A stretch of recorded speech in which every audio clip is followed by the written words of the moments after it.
Hello again, Steve here, and today I wanted to talk about somebody who I've admired over the years. I've known of for quite a number of years, who has since passed away as of probably about 5 years ago. And his name is Gary Halbert. Some of you will recognize his name. He's known as probably I think the term that a lot of people used to call him was the Prince of Print. He was this guy who was probably the most world-renowned copywriter, not the most well known probably, but of all the great copywriters in the modern era, anyways, all roads lead back to Gary basically. And when I say copywriting, I mean sales writing.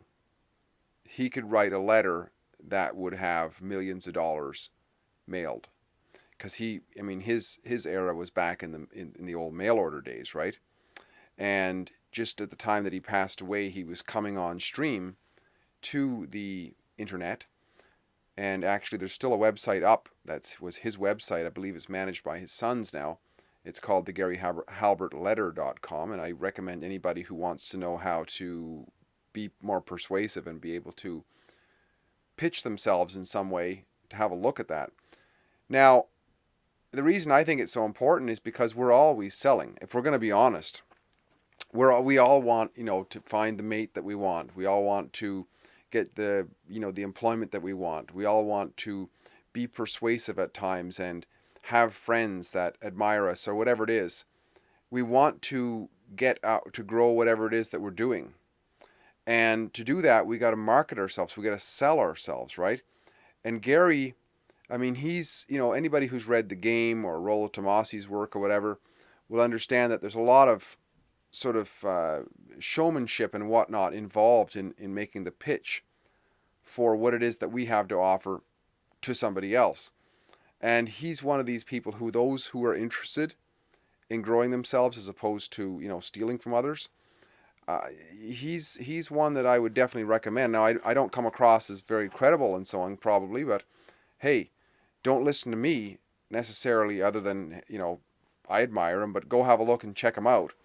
He's incredibly funny and he's amazingly persuasive and he's incredibly politically incorrect. He's one of those old guys who there's very few of these days. One of his sayings that he said one time, I heard, I don't know if he was quoting somebody else or whatever. He said that if you get to lunchtime and you haven't insulted somebody, you're not doing your job. That was pretty funny. But I first heard about him back in the early '90s through a guy. This guy used to do real estate seminars named Raymond Aaron out of Toronto. And later on, this group that I was involved with, and the guy who was the instructor there was named Alan Jacks. He's still around. I'm not sure if Raymond Aaron is, but that's who I heard about him from. And I actually became a subscriber. I was a subscriber of the Gary Halbert letter for years, and I still have, I think, every letter that he ever sent to me in a binder here.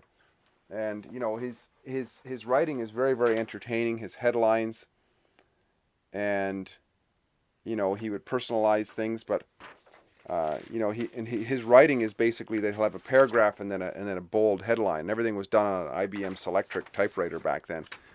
But here's one subhead he's got: "I'm going to bribe you." Underlines the bribe. It's full of that. So he talks about how.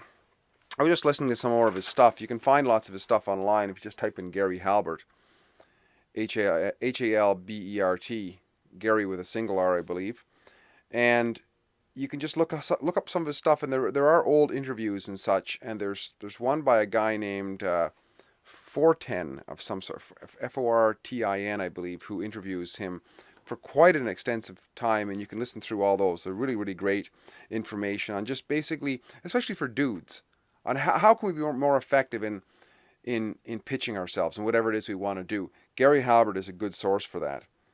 And he talks about how selling involves theater and a reason why. And you'll notice when you listen to his stuff and read his stuff, he's always telling stories, and usually funny stories, that really get to the human nature of us, right? So when he's talking to dudes, he tells a lot of story about women and how to find women and what it is that turns women on and stuff like that.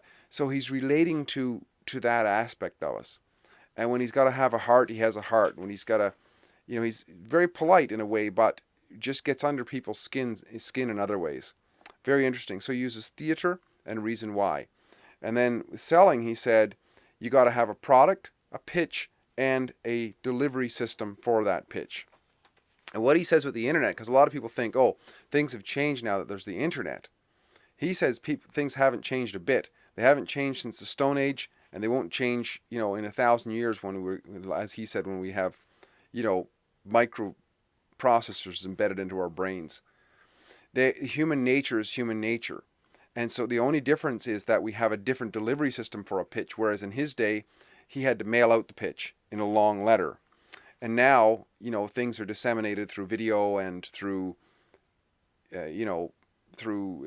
print and so on, and all these different methods. But the human nature and what, so we have to know, like he talks about, we have to somehow figure out what it is that people want.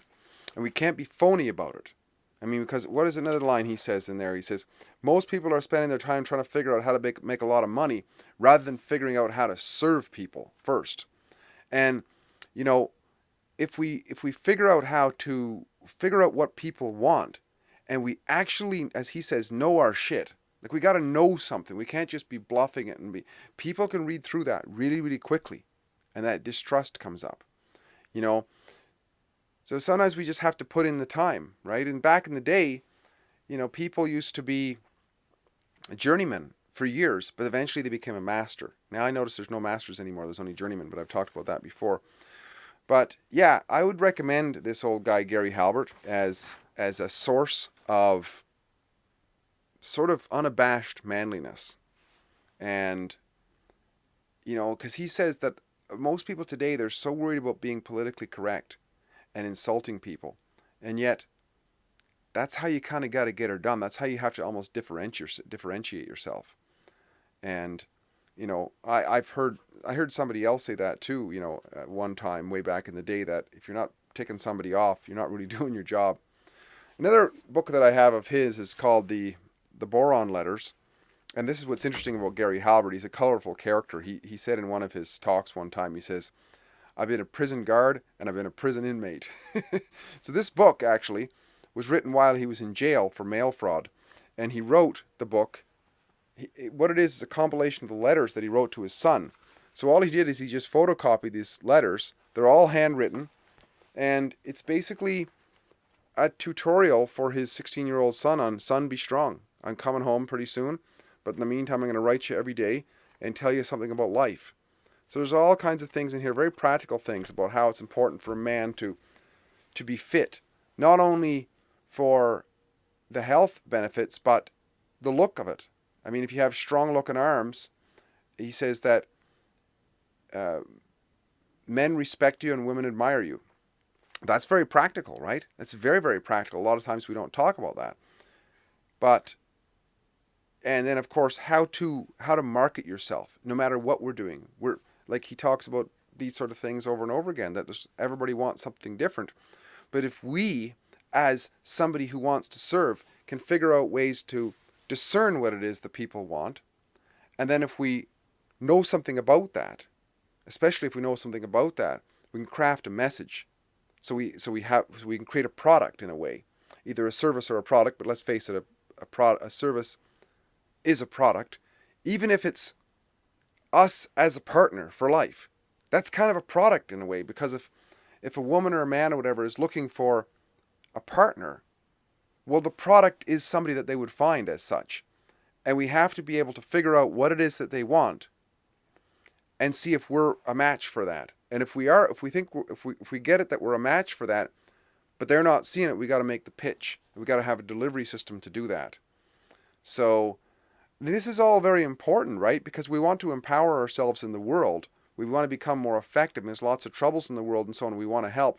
We want to be able to get involved in activism and so on. Well, the more effective we can be, the better off we're going to be. And if we stand on the shoulders of giants, and in my opinion, Gary Halbert is one of those giants who's spent his entire life working practical psychology. I mean, this guy's not educated in any sort of advanced psychological degrees. In fact, He once said that PhD stands for piled higher and deeper. That was hilarious. These are the kind of Gary Halbert isms you'll hear if you get into his stuff. But it is a life transformation, really, to get into this stuff and to be able to just be okay with being honest too. That's one of the things that he talks a lot about, is just being honest. And if you think it's because he was a dishonest man that he got charged for mail fraud, as far as I understood, it had nothing to do with that. It's the same sort of thing that's going on with, say, Roger Stone. Roger Stone will forevermore be called by CNN a guy who was arrested by the FBI because of blah, blah, blah. Meanwhile, it's just a complete shakedown. It's a shakedown of those that they disagree with. And that's perhaps what happened with Gary. I don't know. I don't know the whole details. I forget some of them. But it was just, it was something cooked up, as far as I know, that he wasn't completely implicated in. And I think it was probably just anybody who makes who's a mover and shaker in the world, who becomes quite well known, who's able to write an ad and get 7,000 people flooding the streets coming out, gets the of the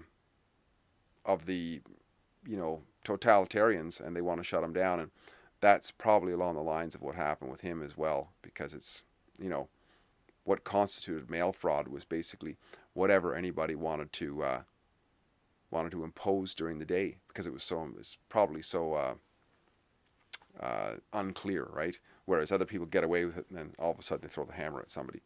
So, anyways, as last comment here, I admire Gary Halbert. I've enjoyed a lot of what he's done. I've actually implemented some of his things in my life, which have made a difference. I mean, a lot of the things that I wanted to do in life, I've been able to achieve, and I would put Gary Halbert down as one of the people who has made a difference. So, recommendation: check him out. Don't take what I'm saying. Look at his stuff. If you like it, go for it and learn from him. Talk again soon. Bye for now.